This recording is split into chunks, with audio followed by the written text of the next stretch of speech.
முத்தண்ணே முத்தண்ணே. வா தண்ணி வண்டி. என்னண்ணே வேலையா இருக்கீங்களா?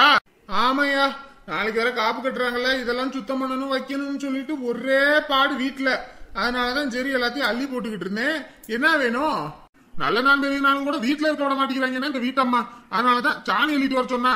எங்க போறது என்ன பண்றதுன்னு தெரியல. அதான் நம்ம வீட்டுல மாடு இருக்கு, இங்கே வந்து அள்ளிக்கோன்னு வந்தேன். சாணி இருக்கானே? ஐயோ, இப்பதான் மாட்டு தொழுவத்துல சுத்தம் பண்ணி எல்லாத்தையும் கழுவி விட்டேன். இப்ப போய் வந்து கேக்குறியா? ஒரு அரை மணி நேரம் இருந்தீங்கன்னா இந்த மாடு எதுவும் சாணி போட்டா எடுத்துட்டு போவ. என்ன இருந்து எடுத்துட்டு போறியா இல்ல கிளம்புறியா? ஐயோ அப்படியானே, சரிண்ணே, இருந்தா எடுத்துட்டு போறேன். எப்ப மாடு எதுவும் சாணி போட்டா வேணா நான் அப்புறமேட்டுக்கு எடுத்து வைக்கிறேன், வந்து எடுத்துட்டு போ. எவ்வளவு நேரம் இங்கேயே இருப்ப? ஆட போங்கண்ணே, வீட்டுல போய் இருக்கிறதுக்கு இங்கே இருந்துடலாம். வீட்டுல இருக்க ராட்சசி வெறுங்கையை ஆட்டிக்கிட்டு வந்தியான்னு சொல்லி 2 கையும் முடிச்சு போடுவானே. அதனால நான் இருந்தே எடுத்துட்டு போறேனே, நீங்க போய் வேலையை பாருங்கண்ணே. சரியா, மத்த மாடெல்லாம் கழுவுறதுக்கு ஆத்தங்கரை கொண்டு போயாச்சு. இந்த ஒரு மாடு தான் இங்க கட்டி போட்டிருக்கு. சாணி போட்டா எடுத்துட்டு போங்க. சரியா, நான் வரேன். சரிண்ணே, பாத்து போங்க. என்னடா குசுப்பாண்டி, இருந்தா எடுத்துட்டு போவோம். எவ்வளவு தோப்பு வச்சுக்கிட்டு எவ்வளவு சிம்பிளா இருக்கிறது இந்த மனுஷன். நமக்கு இந்த மாதிரி ஒரு தோப்பு இல்ல, ஒரு கோப்பு இல்ல.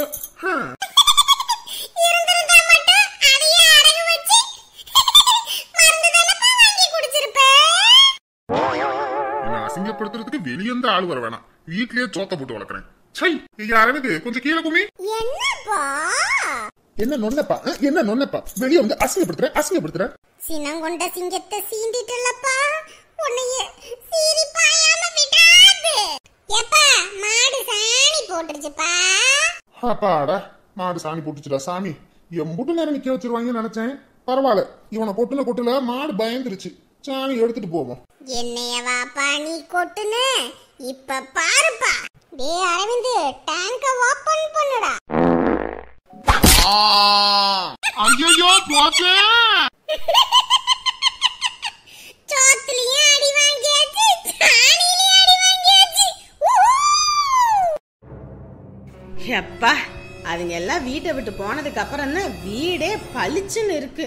அதுங்க இங்க இருக்கிற வரைக்கும் என்னமோ வீடே பூட பிடிச்ச மாதிரி, ஏதோ கருகருன்னு என்னமோ மாதிரி இருந்துச்சு. இப்பதான் வீடே நல்லா பளிச்சுன்னு பிரகாசமா இருக்குது. இனிமே எந்த ஜென்மத்துக்கு இதுங்க நம்ம வீட்டுக்கு வராது. அதுவே எனக்கு சந்தோஷம்.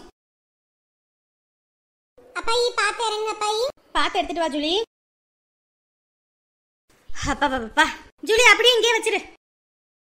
எல்லா ஜாமானும் வாங்கிட்டீங்களா? எதுவும் விட்டுறல? எல்லா ஜாமானும் வாங்கியாச்சுமா. எல்லாம் சரியா இருக்கான்னு பார்த்து எடுத்து வச்சிருங்க. நான் எடுத்து வச்சுக்கிறேன். போ. பாதாம் பருப்பு வாங்கிட்டு வர சொன்னேன் திங்கிறதுக்கு. வாங்கிட்டு வந்தால என்னன்னு தெரியலையே. அம்மா, என்ன என்ன வீட்ல யாரையும் காணோம்? யாரையும் காணமா? மனுஷன் இருக்கிறது தெரியலையா? ஏமா நீ இருக்கிறது இருக்கட்டும், எங்க அத்தை அவரு மாமா யாரையும் காணோம். எல்லாம் எங்க? இதுக்கு தான் கத்திக்கிட்டு இருக்கியா? ஏமா உங்ககிட்ட தான் கேட்டுக்கிட்டு இருக்கேன். எங்கமா அவங்களா? என்ன ஆச்சு? என்ன சத்தம்? அப்பாயி, மாமா அத்தை அவரு யாரையுமே காணோம். எல்லாம் எங்க போயிருக்காங்கன்னு கேட்டா அம்மா சொல்ல மாட்டேங்கிறாங்க. ஏமாடி, பக்கத்துல எங்கிட்டாவது போயிருக்க போறாங்கம்மா. வந்துருவாங்க விடு. மா எங்கமா போயிருக்காங்க? ஏடி வாயில கொழுக்கட்டைய வச்சிருக்க? அதான் ஜூலி கேக்குறல, எங்க எல்லாரும்? எல்லாம் வீட்டை விட்டு போயிட்டாங்க. வீட்டை விட்டு போயிட்டாங்களா? என்னமா சொல்றீங்க?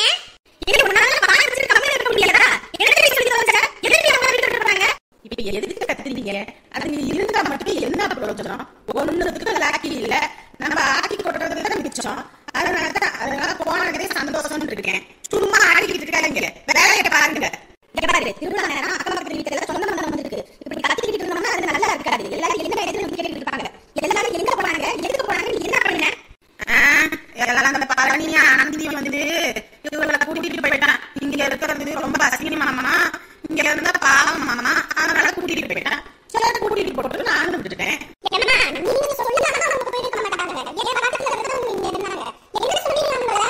எனக்கு பயம். நான் என்ன தப்பா பண்ணிக்கிட்டு இருந்தேன்? யாராவது நிறைய ஆட்டை போட்டுட்டு போனா எனக்கு எந்த பயமும் கிடையாது. அதனால போட்டுச்சுங்க. அது கிட்ட கேட்டுட்டு இருக்காரு.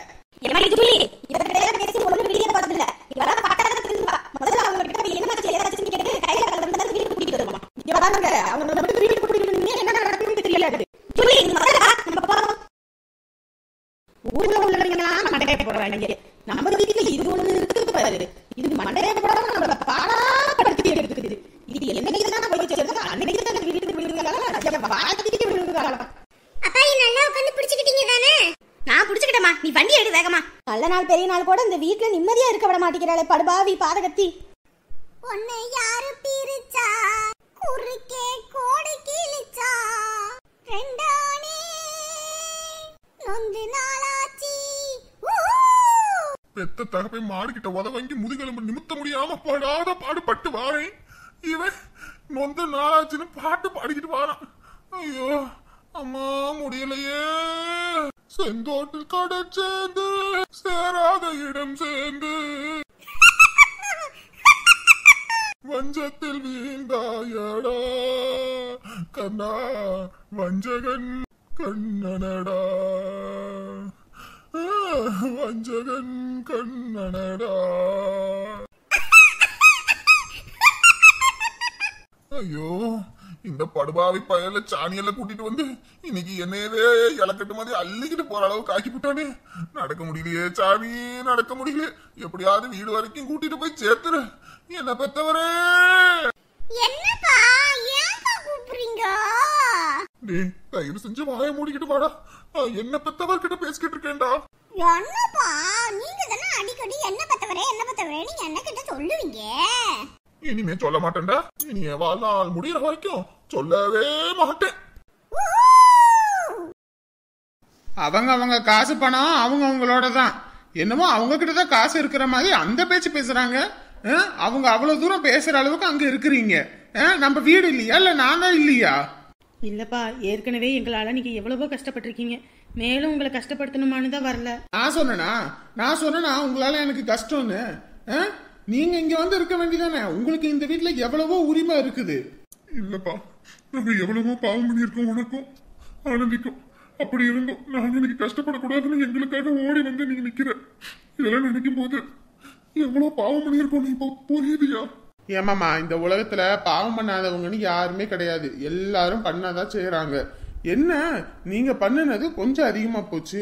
இப்பதான் அதுக்குன்னு திரும்பி வந்துட்டீங்கல்ல. நீங்க மட்டும் அன்னைக்கு இல்லாம இருந்திருந்தா நானும் என் தங்கச்சியும் சின்ன பிள்ளைங்க எங்க நிலைமை என்ன ஆயிருக்கும்? இந்த உலகத்துல நாங்களாம் இருப்போமா என்னமான்னு கூட தெரியல. அப்பாவும் அம்மாவும் இறந்ததுக்கு அப்புறம் சொந்த மந்தம் எல்லாம் கைவதறி போயிருச்சு. நீங்க தான் இருக்கிறத போட்டு எங்களை இம்புட்டு தூரம் வளர்த்து விட்டுருக்கீங்க. அந்த நன்றி விசுவாசம் இருக்குது மாமா எங்களுக்கு.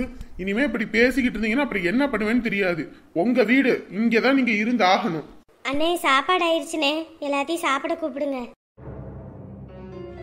சரி எல்லாரும் கையை கழுவிட்டு வாங்க, சாப்பிடுவீங்க. என்னங்க அத்தை மாமா? என்னம்மா நீங்க? அவதான் ஏதோ கூறு கட்டத்தனமா ஏதோ பேசினான்னு சொல்லிட்டு நீங்களும் வீட்டை விட்டுட்டு வருவீங்களா? ஜூலியை பத்தி ஒரு நிமிஷம் நினைச்சு பாத்தீங்களா? ஏற்கனவே இப்படிதான் ஒரு தடவை அவளை விட்டுட்டு போனீங்க. இப்ப மறுபடியும் அதே மாதிரி தானே விட்டுட்டு வந்திருக்கீங்க. உங்க மேல வச்சிருக்க பாசத்துக்கு நீங்க குடுக்கற பரிசா இது ஜூலிக்கு? அம்மா அம்மா அவங்கெல்லாம் ஒன்னும் வரலம்மா, நான் தான் கூட்டிட்டு வந்தேன். ஏன்னா உங்க மருமக பேசுற பேச்சே சரியில்லைம்மா. ஏதோ பாவம் பண்றாங்க அப்படி இப்படின்னு. எப்பா சாமி, அவங்க பண்ணினதுக்கெல்லாம் தான் நகையெல்லாம் கொடுத்துட்டாங்க. இதுக்கும் மேல ஏமா அவங்களை இப்படி பாடாப்படுத்தணும்? ஐயோ அவங்க பேசுறதுல காதுல வாங்கிக்காதீங்க. அந்த வீடு எங்க அப்பா என் பேர்ல தான் எழுதி இருக்கு. அதனாலதான் நான் உங்க எல்லாத்தையும் இருங்க இருங்கன்னு. அப்புறமா ஏன் இப்படி பண்றீங்க? ஏங்க நான் இப்படி சொல்றேன்னு தப்பா நினைச்சுக்காதீங்க. உங்க 3 பேத்துக்குள்ள பேச வேண்டிய விஷயத்த நான் வந்து பேசுறேன்னு நினைக்காதீங்க. என்னதான் அது உங்க வீடாவே இருந்தாலும் கல்யாணம்னு ஒண்ணு ஆனதுக்கு அப்புறம் நீங்க இருக்கிறதுல தப்பு கிடையாது. ஆனா உங்க குடும்பமே வந்து உங்க வீட்டுல இருந்தா அது ரொம்ப பெரிய தப்பு. பாக்குற 4 பேர் பேசுறாங்களோ இல்லையோ, உங்க அம்மா பேசுறதெல்லாம் காதால கூட கேட்க முடியல. இனிமே அவங்க அங்கெல்லாம் வரமாட்டாங்க. இங்கேயே இருக்கட்டும். நீங்களும் வந்து இங்கேயே இருங்க பழையபடி. நாங்க யாரும் உங்களை எதுவும் சொல்ல போறது இல்ல. நீங்க வீட்டை விட்டு வந்தோடனே எனக்கு புரிஞ்சு போச்சு எங்க அம்மா ரொம்ப பேசி இருக்காங்கன்னு. அவங்களுக்காக நான் மன்னிப்பு கேட்கிறேன். எம்மாடி எங்களுக்காக நீ எவ்வளவோ பண்ணியிருக்கமா. உனக்காக தான் அந்த வீட்டுல இருந்துமே ஒவ்வொரு விஷயத்துக்கும் பயந்து நடுங்கிக்கிட்டு தான் இருந்தோம். எங்களால அங்க இருக்க முடியலமா, அதுதான் வந்துட்டோமா. இனிமேலும் உங்களை யாரையும் அந்த வீட்டுக்கு வாங்கல நான் கூப்பிட மாட்டேன். சீக்கிரம் ஒரு வீடு பார்த்து நான் கூட்டிட்டு போறேன். போதுமா? ஏங்க அப்படி பேசுறீங்க? நம்ம வீடுதான் இவ்வளவு பெருசு இருக்குல்ல. என் தங்கச்சியும் நானும் மட்டும்தான் இருக்கோம். எல்லாரும் இங்கே இருப்போம். இல்லைங்க, ஏற்கனவே எங்க அம்மா இந்த மாதிரிலாம் நடந்துக்க மாட்டாங்கன்னு நினைச்சுதான் அங்க விட்டேன். இதுல இங்கேயும் வந்து அவங்களுக்கு அதே பிரச்சனை மறுபடியும் நடக்க கூடாது. அதனால தனி வீட்டை பார்த்து போறதுதான் எல்லாத்துக்குமே நல்லது. ஏங்க இப்போதைக்கு நீங்க வேலை ஒருத்தர் தான் செஞ்சிட்டு இருக்கீங்க. உங்க சம்பளத்தை வச்சு வீட்டு செலவு பார்ப்பீங்களா, இல்ல சாப்பிட்றதுக்கு பார்ப்பீங்களா, அட்வான்ஸ் கொடுப்பீங்களா, வீட்டு வாடகை கட்டுவீங்களா? நான் என்ன சொன்னாலும் உங்களுக்கு புரியவும் மாட்டேங்குது. சரி, எங்க பழைய வீடு கூட இருக்கு. உங்களுக்கு இங்க இருக்க விருப்பம் இல்லைன்னா அந்த வீட்டுல கூட இருங்களே. என்னங்க பண்ணலாம்? எலி வலையானாலும் தனி வலை வேணுமா? அதனால நம்ம தனியா இருக்கிறது தான் நல்லது. அந்த பழைய வீட்டிலே இருந்துக்கலாமா? நாங்களும் எங்கிட்டாவது வேலைக்கு போறோம். எல்லாரும் சேர்ந்து ஏதாவது ஒன்று பண்ணணும்னா ஏதாவது பண்ணலாம்ல. இப்போ சொன்னது தாமா சரி. இந்த முடிவை நீங்கள் அப்பயே எடுத்துருக்கணும். அப்போ எடுக்காமல் விட்டாச்சு. சரி, எந்த ஒரு முடிவும் தாமதமாக எடுக்கும்போது தான் அந்த முடிவுக்கே ஒரு அருமைன்னு ஒன்று இருக்கும். கவலையே படாதீங்க. இனிமேல் உங்கள் வாழ்க்கையில் எல்லாம் நல்லதும் நடக்கும், எல்லாம் நல்லபடியாகவும் நடக்கும். நான் போய் அந்த ஜானகியை பார்த்துக்கிறேன். நீங்கள் எல்லாரும் எந்த கவலையும் இல்லாமல் சந்தோஷமாக இருங்க. மாட்டு சாணியில போனானா இல்லை மாடையே தயாரிக்க போனானான்னு தெரியல. எம்புட்டு நேரம் ஆகிப்போச்சு, இன்ன வரைக்கும் ஆளை காணோம். வீட்டில் வேலை கிடக்குதுன்னு நான் சொல்லியே அனுப்புறேன். வேறசா மாட்டு சாணி அள்ளிக்கிட்டு வா, வாச வலிக்குன்னு கோலம் ஒன்று எல்லார் வீட்லையும் வேலை ஆரம்பிச்சிருவாங்கன்னு ஏதாவது ஒன்று இந்த மனுஷ காதுல விழுகுது. ஏன்னா இப்படி பண்ணி தொலைறான்னு தெரியல. இவனோட சேர்ந்துக்கிட்டு இந்த அரவிந்தும் போனேன். இன்ன வரைக்கும் என்ன பண்றாங்க? நேரங்கிழமை சாணி எடுத்துட்டு வந்தா தானே வாசலை வலிச்சு விட்டு ராத்திரி படுக்க முடியும். காலையில நேரங்கிழமை எந்திரிச்சு கோவிலுக்கு வேற ஓடணும்.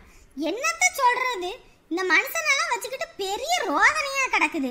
யார் வீட்லயும் சாணியை வாங்கிட்டு வந்து வலிச்சு விடுவோம். இதுங்களை பார்த்துக்கிட்டே இருந்தோம்னா பார்த்துக்கிட்டே தான் உட்காந்துருக்கணும். வீட்டுல தானே இருக்கான், ஒரு வேலைக்கு ஆகிறானா? சை, நல்ல நாள் பெரிய நாள் எனக்கு இதே ஒரு ரோதனை. குப்பமாக்கா வீட்டுல இருந்து சாணி தான் வாங்கி வலிச்சு விடுவோம். குப்பமாக்கா, கோலம் போடுறீங்களா? ஆமா அமுதா, காலங்காத்தால எந்திரிச்சு இந்த வேலையெல்லாம் பார்த்துக்கிட்டு இருக்க முடியாது. அதான் ராத்திரி எல்லாத்தையும் பண்ணி விட்டுருவோன்னு கோலத்தை போட்டுக்கிட்டு இருக்கேன். ஏன் நீங்க போட்டுக்கிட்டு இருக்கீங்க? சின்ன பொண்ணை சொல்லியிருந்தீங்கன்னா நல்லா பெரிய கோலமா போட்டிருப்பால. பெரிய கோலமா போடுவா. இப்பதானே ஆபரேஷன் பண்ணிருக்கு. அதுவும் இல்லாம குனிஞ்சு நிமிந்தெல்லாம் வேலை செய்ய முடியலமா, முதுவெல்லாம் வலிக்குதுமான்னு சொல்லிக்கிட்டு இருக்கா. அதனாலதான் எந்த வேலையும் செய்யாத, நான் பாத்துக்கிறேன். நமக்கு தெரிஞ்சது இந்த நெல்லி கோலம் தான், அதையே போட்டு விடுவோன்னு சொல்லி இந்த கம்பி கோலத்தை போட்டுக்கிட்டு இருக்கேன். இப்பயே முதுகு வலின்னா இந்த காலை எங்கிட்டு கிடக்குது. என்னத்தான் முதா சொல்றது? நம்ம அப்பயே சொன்னோம் பிற்காலத்துல இப்படியெல்லாம் வலி வரும், அதனால கொஞ்சம் பொறுமையா இருன்னு. 2 பேருமே கேட்கல. இப்ப வலின்றா. முளைப்பாரி போட தானியம் வாங்கம்மா, தானியமா. நானும் தான் முளைப்பாரி போடணும். ஏக்காய், இங்கிட்டு வாங்க. இந்த வாரமா. ஏக்கா, நீ முளைப்பயிர் போடுறியா? போடலாமா வேணாமான்னு ஒரே யோசனை. போடலாமா வேணாமா? ஏக்கா, ஒரே மனசா போடுக்கா. விடு, என்ன ஆகுதோ ஆகட்டும், வரது வரட்டும், அவ்வளவுதான். பாக்கெட் எவ்வளோ? பாக்கெட் 20 ரூபாமா. ஏக்கா, போன வருஷம் 10 ரூபாய்க்கு தானே கொடுத்த, இந்த வருஷம் எனக்கு 20 ரூபாய் ஏத்திவிட்ட. ஏமா, நானே ஏத்துனேன், விலைவாசி கூடி போச்சு இல்லம்மா. சரி, எனக்கு ஒரு பாக்கெட் கொடுங்க. ஓ, தானியம் தனியா, பயிரெல்லாம் தனித்தனியா பாக்கெட் போட்டிருக்கீங்களா? ஆமாங்க, இந்த தடவை எல்லாம் தனித்தனியாவும் போட்டிருக்கேன், மொத்தமா சேர்த்தும் போட்டிருக்கேன். யாருக்கு என்ன வேணும்னு கேக்குறாங்களோ எல்லாத்தையும் கொடுத்துக்கலான்னு தான். எல்லா பாக்கெட் எந்த பாக்கெட் எடுத்தாலும் 20 ரூபா. சரி, பத்திரகாளி அக்கா வீட்டுல வாங்குறாங்களா என்னன்னு கேக்குறேன். பத்திரகாளி அக்கா, சம்மந்தி வீட்டுல, அப்புறம் நமக்கு, அப்புறம் ஜானகி அக்கா வீட்டுக்கு. ஏமா, எனக்கு ஒரு 3 பாக்கெட்டுமா. எடுத்துக்கங்க. என்னமுதான்? ஏக்கா, நாளைக்கு காப்பு கட்டுற நேரம் முளைப்பாரி போடுவாங்க. அதனாலதான் நீங்க எதுவும் வாங்குறீங்களா? பாக்கெட் 20 ரூபாயாமா. அப்படியா? நாங்க இருந்த ஊர்ல இந்த மாதிரி இல்ல. சரி, எனக்கு ஒரு பாக்கெட் எடுத்துருங்க. ஏக்கா, பத்திரகாளி அக்காவுக்கு 1, எனக்கு 1, உங்களுக்கு எத்தனையா பார்த்து வாங்கிட்டு காசு கொடுத்துருக்கா. நான் வீட்டுக்கு போய் தான் காசு எடுத்துட்டு வரணும். நாளைக்கு கொடுத்துட்றேன். எம்மாடி, 5 பாக்கெட் எடுத்திருக்கேன், 100 ரூபா தரணும். தான் எடுத்துட்டு வரேன். ஹலோ ஃப்ரெண்ட்ஸ் அண்ட் ஃபேமிலி, எல்லாரும் எப்படி இருக்கீங்க? நிச்சயம் எல்லாரும் நலமா இருப்பீங்க நம்புறோம். நம்மளோட வீடியோ உங்களுக்கு பிடிச்சிருந்துச்சுன்னா மறக்காம லைக் பட்டனை தட்டி விடுங்க. ஏன்னா நீங்க கொடுக்குற ஒவ்வொரு லைக்ஸ் தான் மேற்கொண்டு நிறைய வீடியோஸ் அப்லோட் பண்றதுக்கு நமக்கு ஒரு மோட்டிவா இருக்கும். நம்ம வீடியோ உங்க ஃப்ரெண்ட்ஸ் அண்ட் ஃபேமிலியும் பார்க்கணும்னு நினைச்சீங்கன்னா மறக்காம ஷேர் பண்ணுங்க. சொந்தம் தொடர மறக்காம சப்ஸ்கிரைப் பண்ணிடுங்க. உலகெங்கும் இருக்கும் என் அன்பு சொந்தங்கள் அனைவருக்கும் இனிய தமிழ் புத்தாண்டு நல்வாழ்த்துக்கள். இன்று தன்னுடைய 28வது திருமண நாளை கொண்டாடும் கந்தன், செல்வி இவர்களுக்கு வாழ்த்துக்கள் சொல்வது மகாலட்சுமி கார்த்திக். நீங்க நீடோடி வாழணும்னு நான் கடவுள்கிட்ட பிரார்த்தனை பண்ணிக்கிறேன்.